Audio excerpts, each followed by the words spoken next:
하나님 말씀입니다. 요한일서 2장 1절에서 6절 말씀 교독합시다.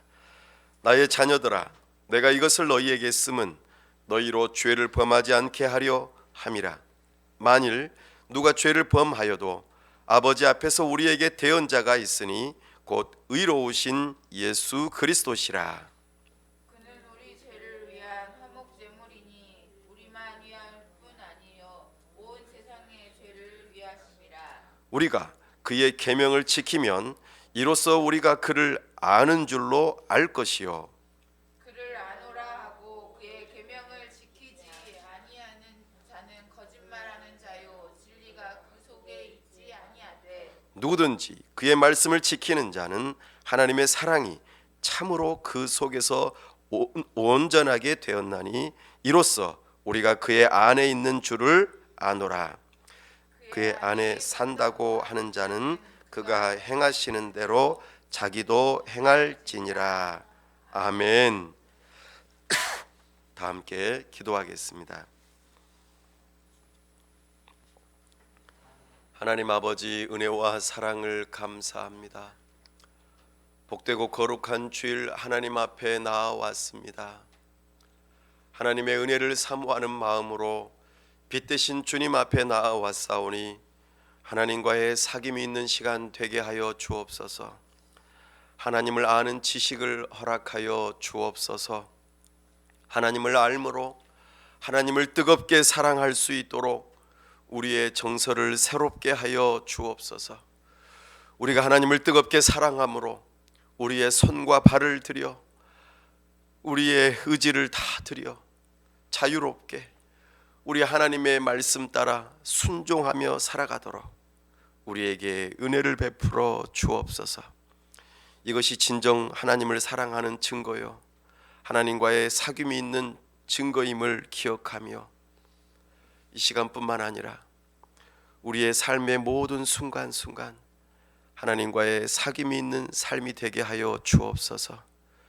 그로 말미암아 우리의 모습을 바라볼 때에 사람들이 당신은 정말 예수님을 닮았군요, 이 말을 들을 수 있도록 우리에게 은혜를 베풀어 주옵소서. 아버지 하나님, 주님의 몸된 교회를 세우시고 우리로 하여금 예수 그리스도의 복음을 듣게 하시고 그 복음을 이 지역사회 가운데 전하게 하심으로 우리를 사용하여 주셔서 감사합니다. 아버지 하나님, 이곳에 주님의 몸된 교회를 세워나갈 때 하나님의 백성들 불러 모아 주시옵소서. 함께 교회로 세워져 나가 하나님의 나라를 이루는 역사가 있도록 은혜 베풀어 주시옵소서. 아버지 하나님, 이 땅에 세우신 위정자들이 하나님을 경외하는 마음을 가지고 법을 세우고 집행하고 나라를 잘 다스릴 수 있도록 불쌍히 여겨 주옵소서. 특별히 우리 선교사님들 붙들어 주시고 성령으로 충만케 하시고 영육간에 강건케 하여 주시옵소서. 이 시간 온전히 하나님만 영광 받으시기를 원하오며 우리 주 예수 그리스도의 이름으로 기도하옵나이다. 아멘.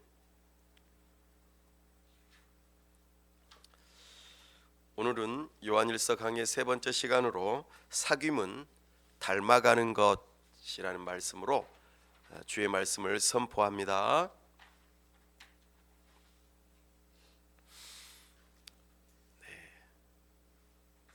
우리 하나님은 어떤 분이셨습니까?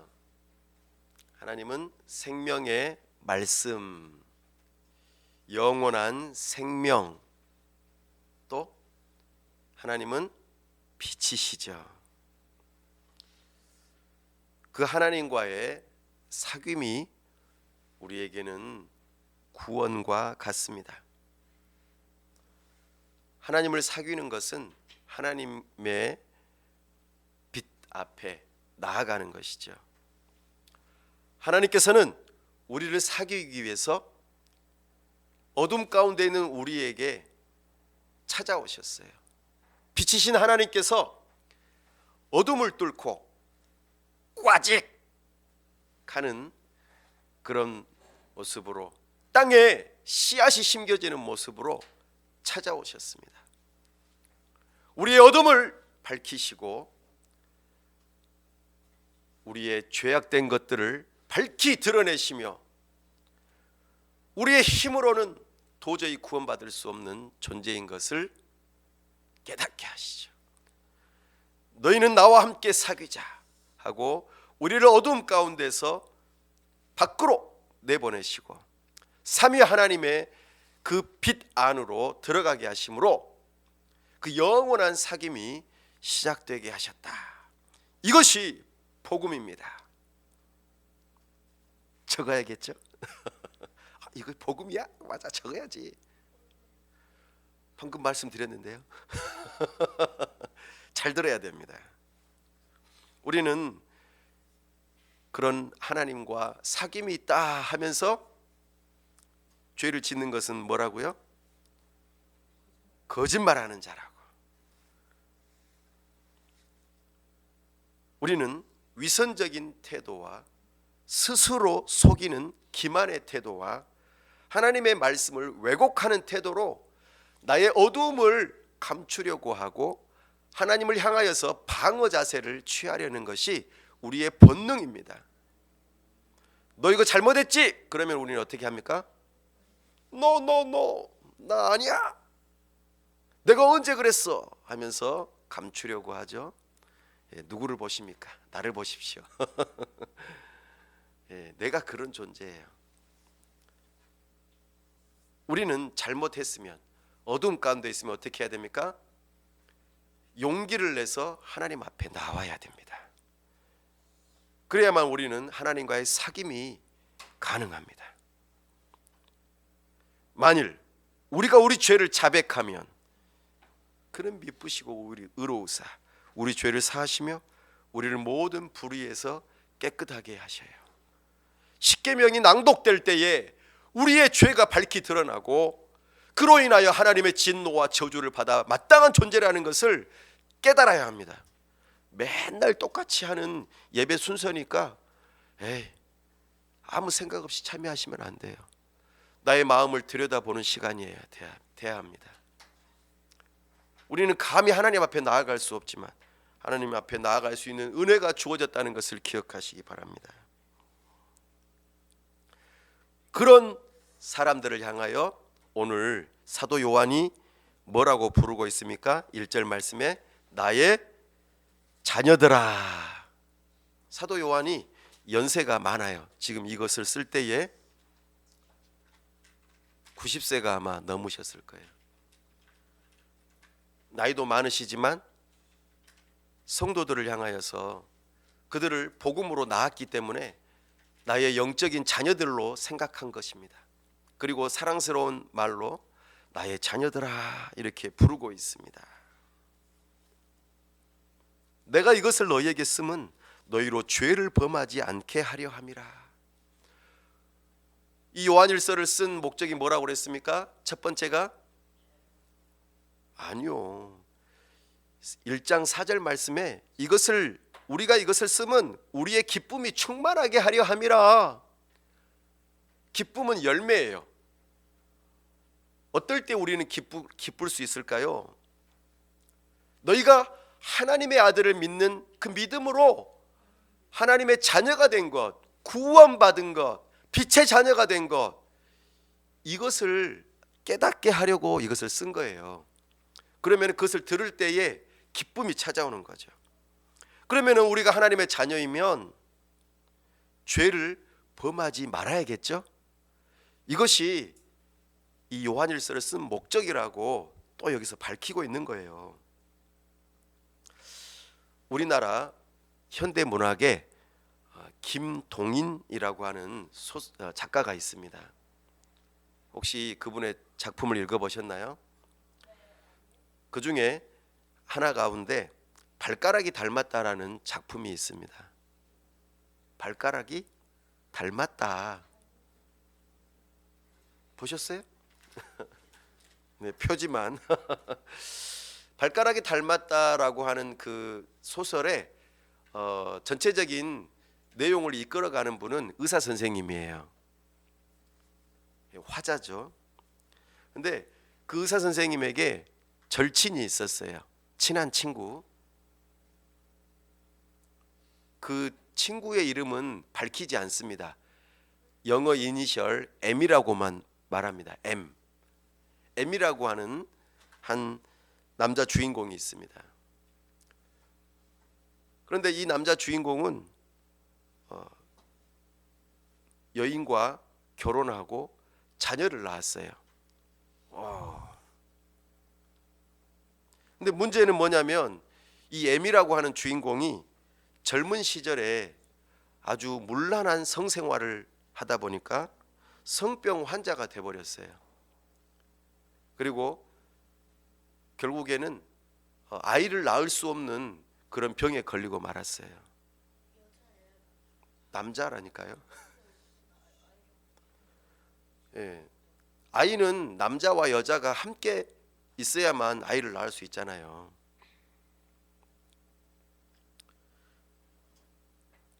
이 사실을 친구인 의사 선생님도 잘 알고 있었죠. M 주인공도 잘 알고 있었어요. 그런데 이 M이 여인과 결혼했는데 아이를 낳았다니까요. 어떻게 된 거예요, 이게? 기적입니까? M은 이 아이가 자기 자신의 아이가 아니라는 것을 알고 있는 거예요.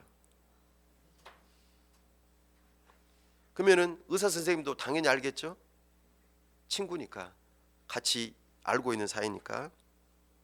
그런데 M은 애써 외면하며 그 아이의 발가락을 바라보면서 발가락이 나를 닮았네 라고 말합니다. 그러니까 그 의사 선생님인 그 친구는 M의 얼굴을 외면하면서 발가락뿐만 아니라 얼굴도 닮았네 이러는 거예요. 뭐지? 네, 우리가 사는 이 세상이 이런 세상이에요. 우리는 이 소설의 주인공들처럼 자기 자신의 죄를 그냥 덮어버리면서 살아가지는 않습니까? 그리고 애써 외면하면서 다 세상 사는 게 그렇지, 가정을 지키기 위해서는 그냥 넘어가자, 이럴 수도 있습니다.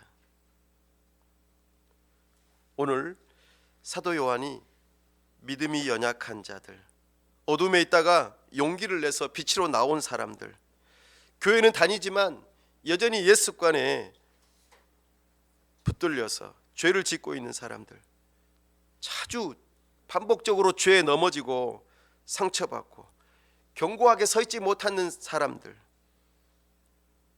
이런 사람들을 향하여서 죄를 짓지 말기를 바라는 마음으로 오늘 말씀을 기록하고 있습니다. 그런데 그게 말처럼 쉽습니까? 우리가 예수님을 믿고 거듭나서 죄인이 아니라 의인이 됐다고 말하지만 실제적으로 우리의 죄된 본성은 우리가 죽을 때까지 없어지지 않습니다. 이 세상은 우리를 그냥 내버려 두지 않아요. 우리가 아무리 옷을 깨끗하게 세탁해서 입고 다녀도, 걸어만 다녀도 우리의 옷은 때가 묻게 되어 있습니다. 대기 오염으로 여러 가지 모양들로 우리는 옷에 묻히고 살 수밖에 없어요. 시간이 지날수록 우리는 우리 몸에서 때가 나올 수밖에 없습니다.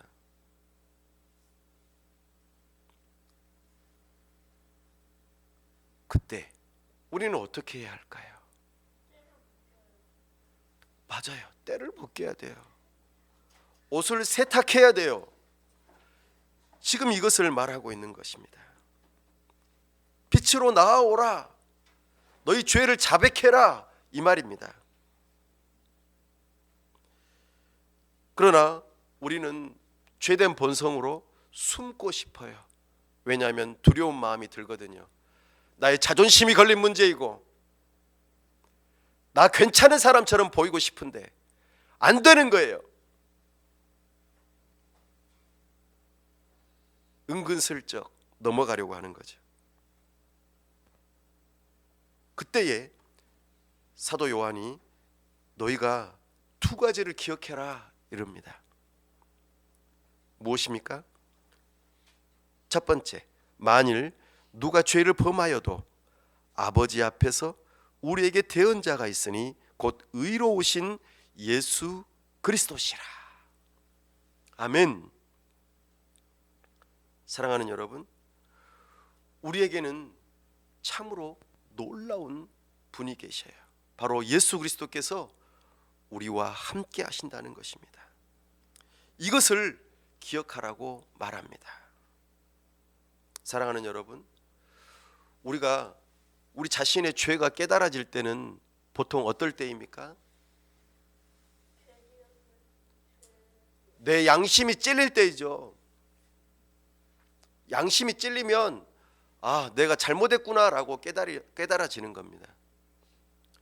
그러나 더 분명하게 우리의 죄를 깨달을 수 있으려면 하나님의 영광스러움을 경험해야 합니다. 하나님은 전지전능하신 분이세요. 이게 무슨 뜻이죠?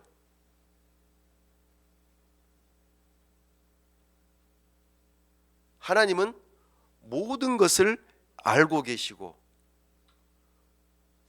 모든 것을 할 수 있는 능력이 있으신 분이라는 뜻이잖아요. 그래요.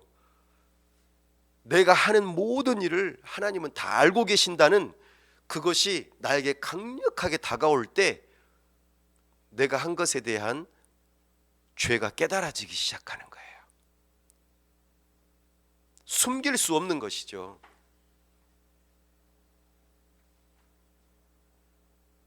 내 마음속까지 훤히 들여다보시는 하나님,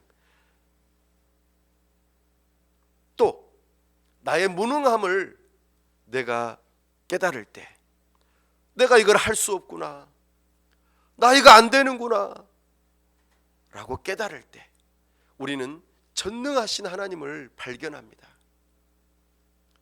그럴 때 우리는 나의 죄를 깨닫기 시작하죠.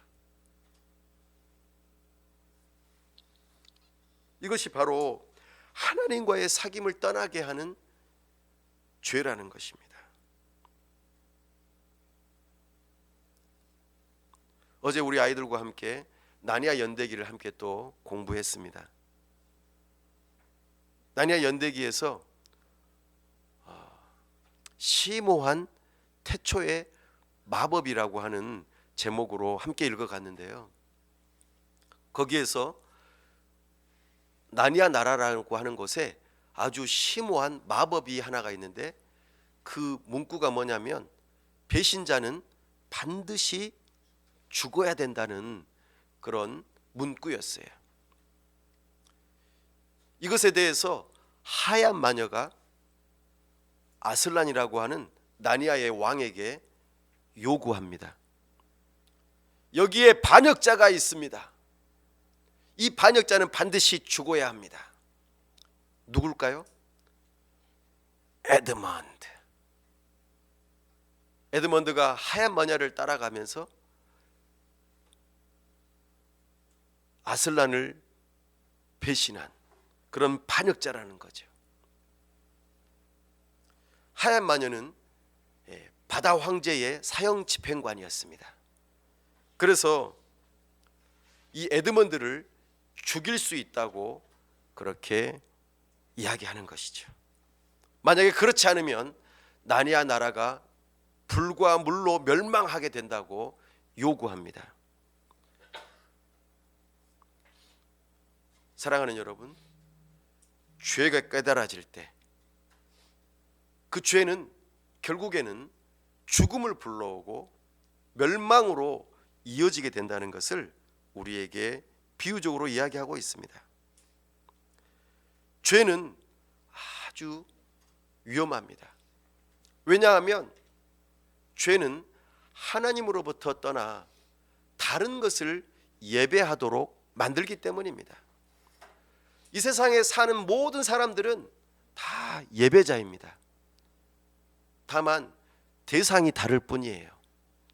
모두가 다 하나님께서는 사람을 지으실 때 그의 마음속에다가 종교의 씨앗을 심어 놓으셨기 때문에, 하나님을 알만한 것을 심어 놓으셨기 때문에 하나님을 찾도록 하게 되어 있어요. 그러나 죄가 사람의 마음속에 들어오면서 왜곡되게, 잘못되게 진짜 하나님을, 참 하나님을 알아보지 못하게 만들어버리는 것이죠. 그래서 사람들은 나에게 지혜를 줄 만한 어떤 것, 사람들은 나에게 부를 가져다 줄 만한 어떤 것, 나에게 건강을 가져다 줄 만한 어떤 것을 예배하면서 살아갑니다. 여러분은 누구를 예배하십니까? 죄는 하나님과의 사귐을 떨어뜨려요. 다른 것들과의 사귐을 만들어 버린다는 것이죠. 여러분은 하나님과 사귀고 계십니까?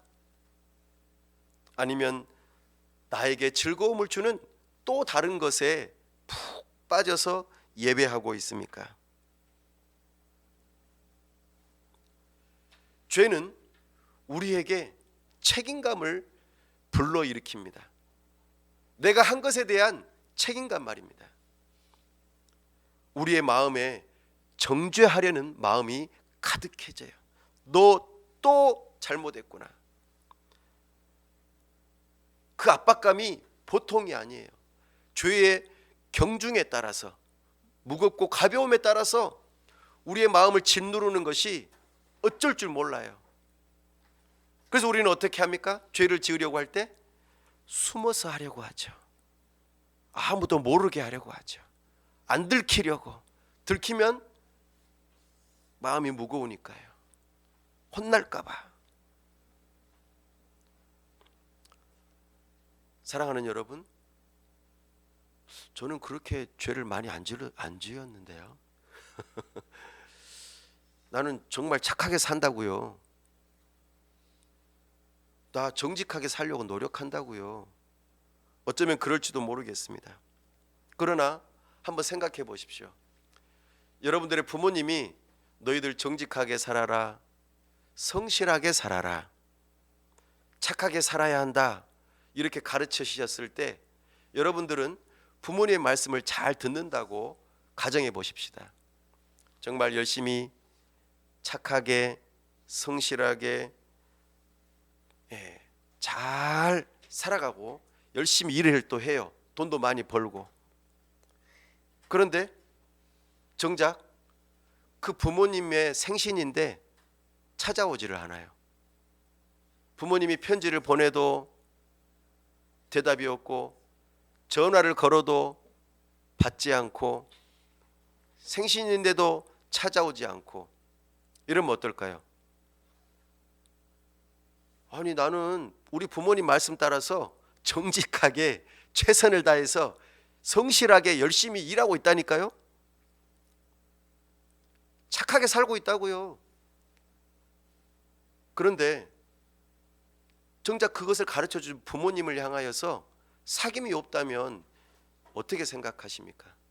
그거 잘하고 있는 겁니까? 대답이 없으시군요.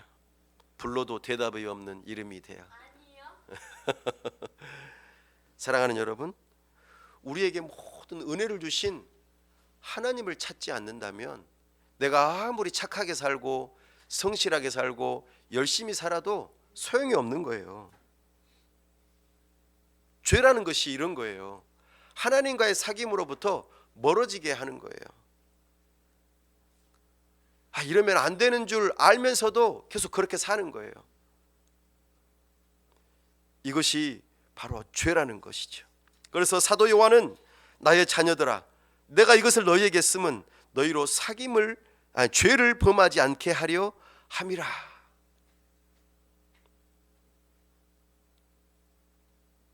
그럼 어떻게 하나님과의 사귐을 다시 회복할 수 있을까요? 아까 제가 답을 알려드렸죠. 누가 있다고요? 우리에게는 예수 그리스도께서 계신다고요. 그 예수님이 우리의 모든 죄를 다 짊어지시고 죽어주셨잖아요. 그죠? 무엇으로? 화목제물로. 하나님과 우리 사이의 원수된 관계를 회복시켜 주시는, 사귐의 관계가 되는, 화평의 관계가 되는 이 놀라운 일에 제물이 되셨다고요.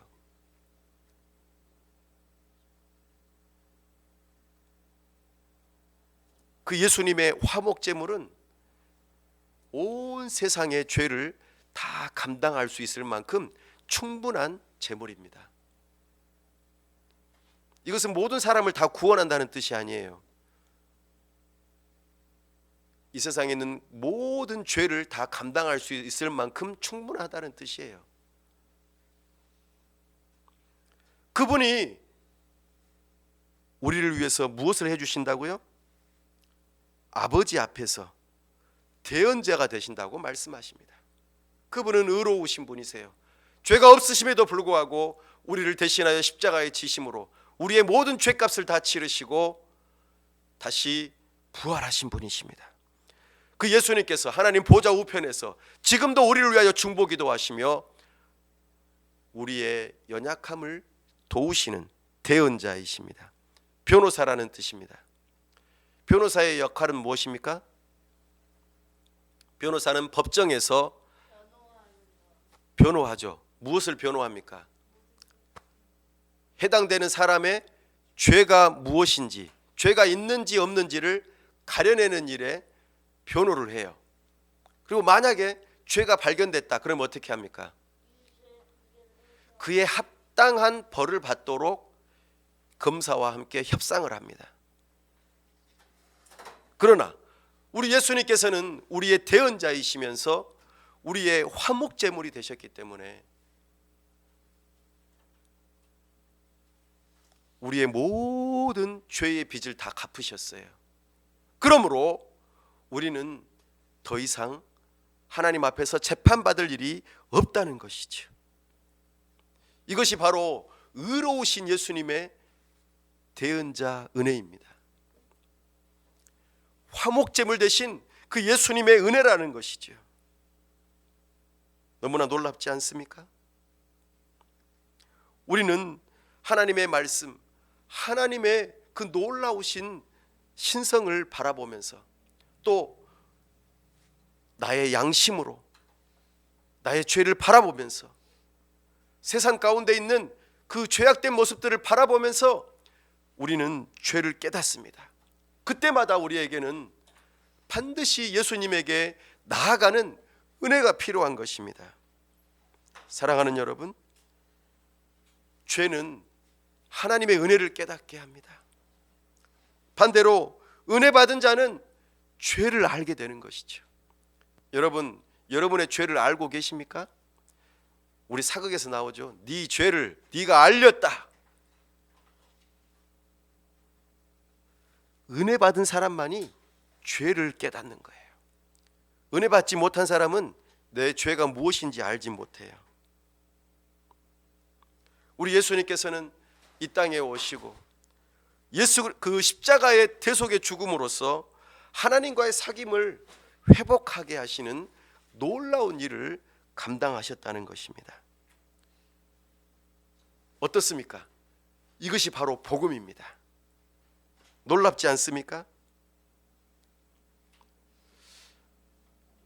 여기까지 이야기하면은 사람들이 이렇게 생각해요. 우와, 나는 이제 죄가 없다. 예수님께서 나의 죄의 문제를 다 해결하셨다. 나는 이제 자유다. 나는 내가 하고 싶은 대로 하겠다. 이게 옳습니까? 이것은 진리가 빠진 사랑입니다. 반율법주의에 해당되는 태도입니다. 이것은 종교가 필요 없다고 생각하는 행위입니다.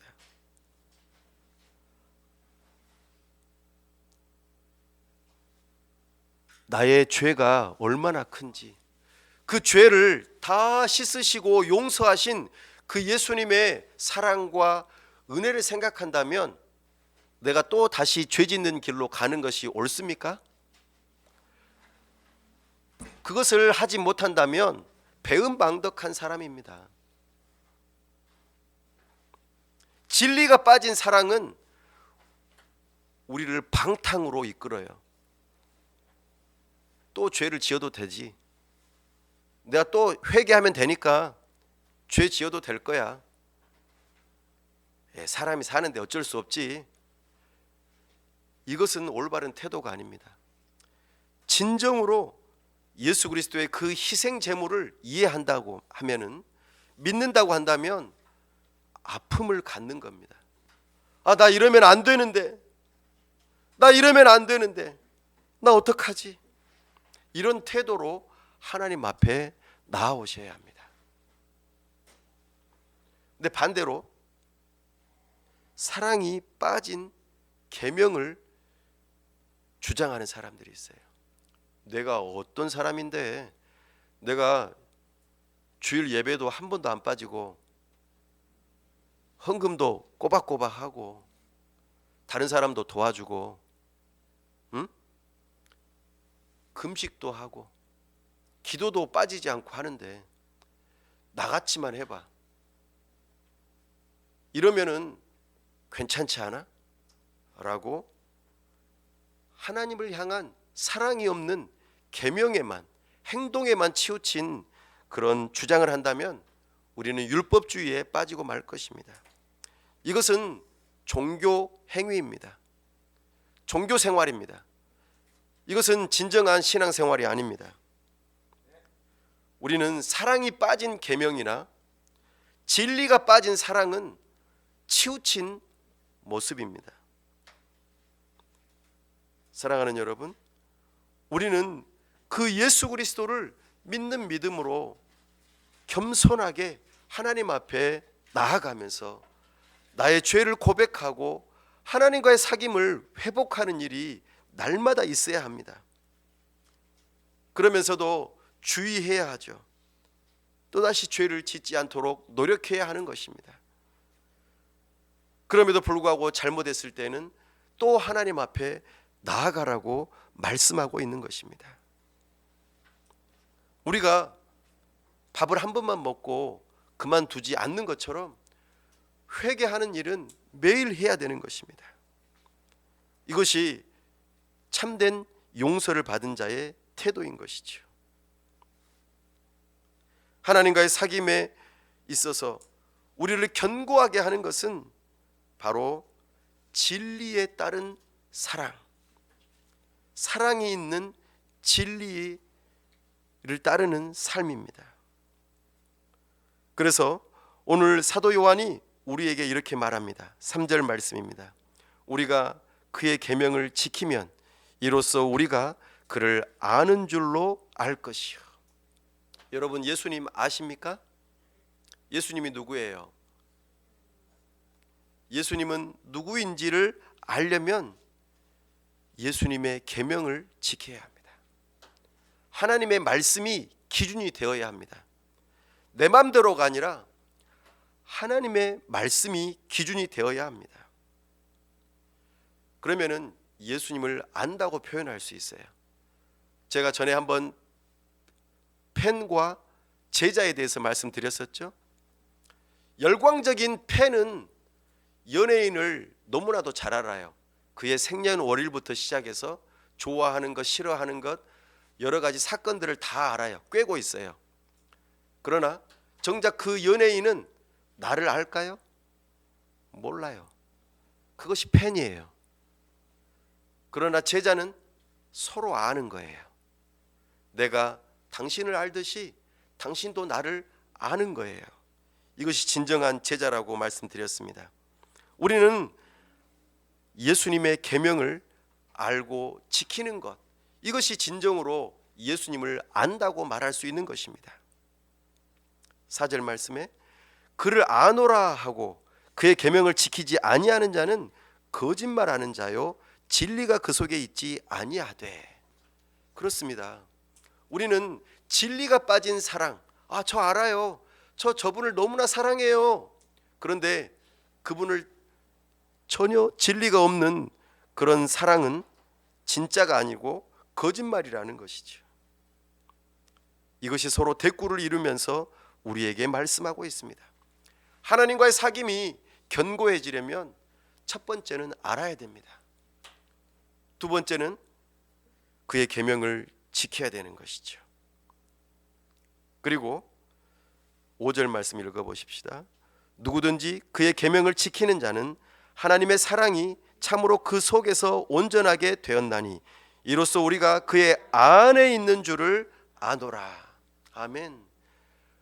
누군가와 사귄다면 알아야 할 것이고 그의 계명을 지켜야 할 것이고 나아가 그의 안에 거해야 합니다. 이것이 진정으로 사귐입니다. 6절 말씀에 그의 안에 산다고 하는 자는 그가 행하시는 대로 자기도 행할지니라. 정말 그렇습니다. 알고 지키고 함께 거하는 것, 이 세 가지는 진짜 사귐의 중요한 요소입니다. 내가 누군가와 사귀는데 알아야 사귈 거 아니에요. 알려면은 서로 이야기를 나누면서 뭘 좋아하는지 뭘 싫어하는지 말을 들어야 될 거 아니에요. 그러면은 알았어요. 그러면은 내가 정말 사랑하는 사람이고 사귀는 사람이라면 어떻게 해야 돼요? 그 말이 내 안에 거해야 되잖아요. 나는 된장찌개를 좋아하는데 저 사람이 김치찌개는 싫어해요. 그러면은 내가 그 사람과 사귀려면 어떻게 해야 돼요? 김치찌개를 열심히 끓여주고 사줘야 됩니까? 그러면 안 되죠. 왜요? 그 사람이 싫어하니까. 아니까 그대로 행해줘야 될 거 아니에요. 그것이 거하는 것입니다. 그의 말이 내 안에 거해 있어야지만이 그대로 실천할 수 있는 거예요. 이게 진짜 사귀는 것이고 사랑하는 것이죠. 똑같습니다. 하나님과의 사귐은 다른 것이 아니에요. 하나님을 알아야 돼요. 하나님을 알려면 하나님의 말씀을 읽어야 됩니다. 그리고 하나님의 말씀을 읽으면서 이해를 하려고 노력해야 돼요. 해석하려고. 의미를 알아야 될 거 아니에요. 사람의 말과 글은 해석을 해야 돼요. 그렇죠? 사람의 속마음을 어떻게 아냐고요. 그 사람의 행동만 가지고는 알 수가 없어요. 말과 행동을 다 알아야지만이 제대로 사랑할 수 있습니다. 그리고 그것을 알았다면은 이제는 거하는 거예요. 같이 더불어서 사는 것이죠. 맞춰서 사는 거예요. 그것이 진정으로 사귀는 것입니다. 근데 한번 살펴보십시오. 여러분은 하나님과 사귀고 있습니까? 아니면 또 다른 내가 좋아하는 어떤 것과 사귀고 있습니까? 사귄다고 하면서 한 번도 안 만나. 사귄다고 하면서 한 번도 대화를 안 해. 사귄다고 하면서 그가 좋아하는 것도 절대로 안 해줘. 사귀는 겁니까? 사랑하는 여러분, 최초의 사람 아담 한번 떠올려 보세요. 아담과 하와가 하나님과 사귀었잖아요. 에덴 동산에서 하나님과 함께 거했단 말이에요. 하나님께서는 아담에게 동산에 있는 모든 나무의 열매를 다 따먹어라. 근데 딱 하나만 빼고 이러셨어요. 선악을 알게 하는 나무의 열매는 먹지 말아라. 그 하나님께서 명령하신 거예요. 다 먹어도 돼. 그런데 딱 하나만. 왜요? 왜 그렇게 하셨을까요? 하나님이 괜히 그거 만들어 가지고 사람 죄짓게 만들고 하나님 나빠요, 이렇게 하려고 하셨을까요? 하나님은 너가 넘어올 수 없는 선이 있다는 거예요. 너하고 나하고 다르다는 거예요.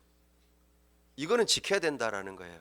다 되지만, 자유를 주지만 이거는 안 된다는 거예요. 그러면 우리는 그것을 알고 지켜야 될 거 아니에요. 그 하나님과 사랑한다면, 사귐이 있다면 그렇게 해야 될 거 아니에요. 그런데 이 말을 직접 듣지 않은 하와는 어떻게 했어요? 아담으로 통해서 들었겠죠. 누가 찾아옵니까? 뱀이 찾아옵니다. 악한 원수 마귀가 뱀을 통하여서 하와에게 먼저 찾아와요. 그리고 어떻게 합니까? 하와에게 마음속에다가 뭘 심어줍니까? 의심을 심어줘요. 의심. 일단 벌써 마음부터가 의심이 들기 시작하면은 그 다음에 어떤 일이 일어나죠?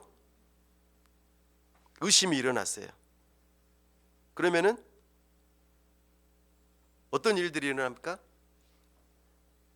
아니, 생각해 보세요. 야, 저 사람 문제가 있대 라고 말을 이렇게 의심을 심어주면 어떻게 해요? 그래? 하고는 그 사람을 불신하게 되어 있어요. 그 사람과 그 사람이 한 말이 틀렸다고 생각을 하기 시작한다고요. 벌써 마음부터 이렇게 된 거예요. 그러면은 이 하와가 상상력이 발동이 돼요. 그죠?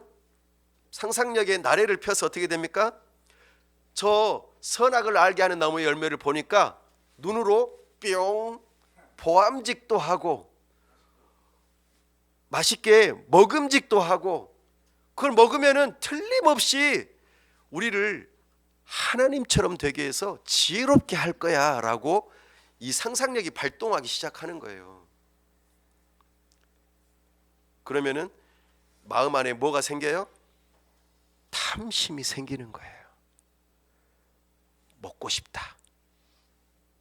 하지 말라고 했는데 어떻게 해요? 이제는 내 의지가 자유롭게 발동해서 따먹는 거예요.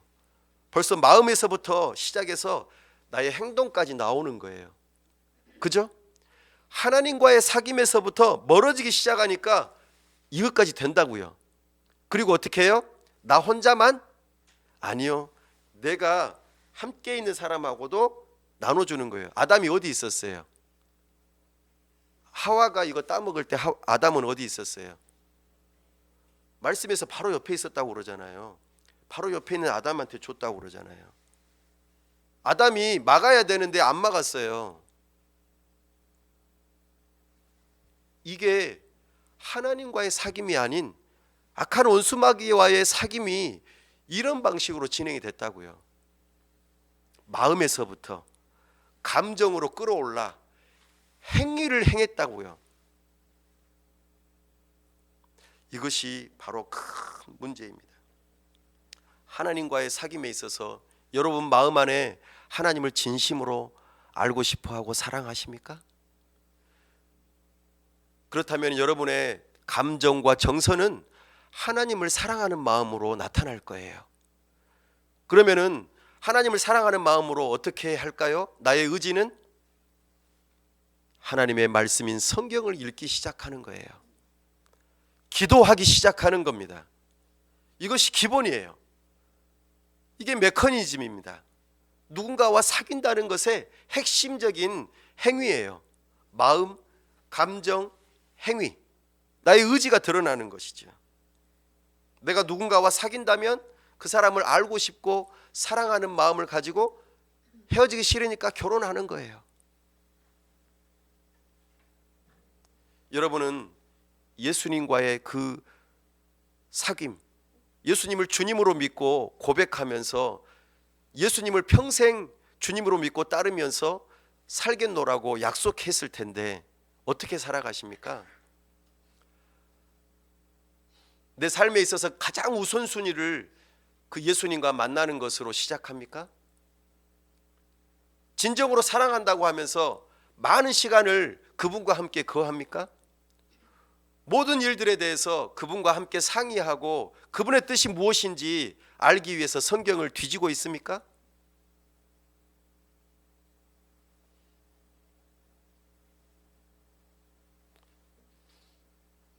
연인이나 부부는 서로 닮는다고 합니다.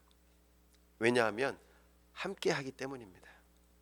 같이 먹고 자고 싸우고 싸고 나누고 그렇지 않아요?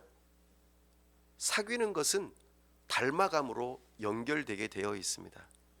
여러분이 예수님과 사귄다면 예수님을 점점 닮아가게 될 것입니다. 그것이 어떻게 해요?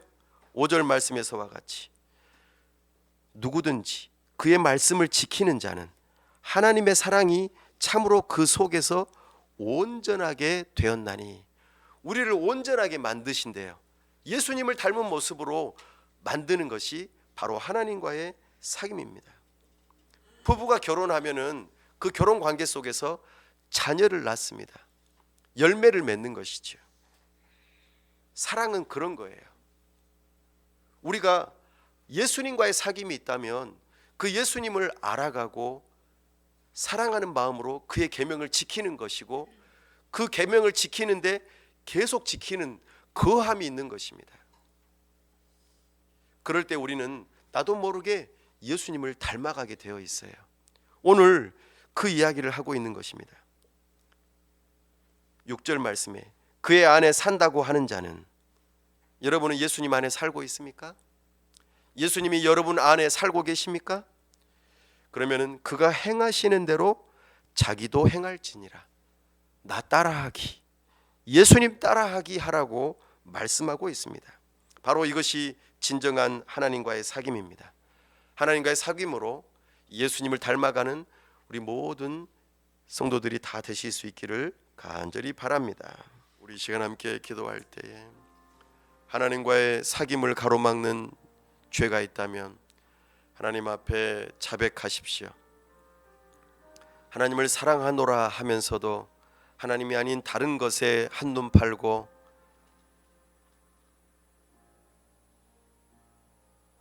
나의 우상을 만들며 그것을 예배하고 있지는 않습니까? 그것에서 떠나갈 수 있도록 기도하십시오.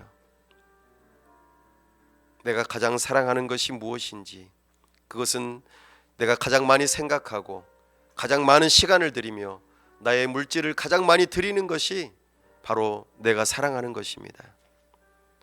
나는 누구를 사랑합니까? 사랑한다면 그 계명을 따라 살아가야 할 것입니다. 하나님의 말씀을 따라 사랑하며 하나님과의 사귐이 있게 해달라고 기도합시다. 내 안에 찾아오셔서 나하고 같이 함께 살자, 나하고 함께 더불어 먹고 마시자, 나와 함께 놀자 말씀하시는 그 예수님의 음성을 들으시기 바랍니다. 사귀기를 원하시는 그 예수님의 음성을 외면하지 마시고 날마다 주님과 동행하는 삶을 살아가게 해달라고 기도합시다. 순간순간 아침에 일어날 때부터 모든 순간 잠자리에 들기까지, 심지어는 잠자리에서도 예수님과 동행하며 살게 해달라고 기도합시다. 이것이 진정 하나님과의 사귐이요 사랑하는 삶이라고 이 시간 고백하며 함께 기도합시다. 아버지 하나님, 이 시간 하나님과의 사귐을 말씀해 주실 때 우리 안에 죄가 발견되어집니다. 이 죄가 하나님이 아닌 다른 것을 더 사랑하게 하고 더 시간을 들이게 하며 그것에 대해서 더 알기를 원하고 그것에 대해서 더 시간을 들이고 나의 가진 모든 것들을 다 들여가면서 그것을 사랑하는 나의 죄악된 모습을 발견합니다. 주여 불쌍히 여겨 주옵소서. 제가 더 예수님을 알기를 원합니다. 예수님을 사랑하기를 원합니다. 예수님의 계명을 더 알기를 원합니다. 그리고 그 주님과 함께 더불어 먹고 마시고 사귀고 즐거워하고 예수님과 함께 놀며 내가 무엇을 하든지 주님과 동행하는 삶을 살게 하여 주옵소서. 중요한 일이 있을 때마다 예수님께 묻고 그 길이 어떤 길인지 깨닫게 해달라고 기도하며 예수님과 함께 운전하고 예수님과 함께 학교를 가고 예수님과 함께 공부하고 예수님과 함께 일하며 예수님과 함께 더불어 먹고 마시며 예수님과 함께 놀고 예수님과 함께 잠자리에 드는 날마다 예수님과 동행하는 삶을 살게 하여 주옵소서. 이것이 진정 영원한 삶이요 하나님과의 사귐이 있는 삶이라는 것을 기억하며 외도하지 않게 하여 주옵소서. 참으로 예수님을 진정으로 사랑하게 하여 주옵소서. 예수님을 홀로 외톨이로 남겨두지 않게 하여 주옵소서.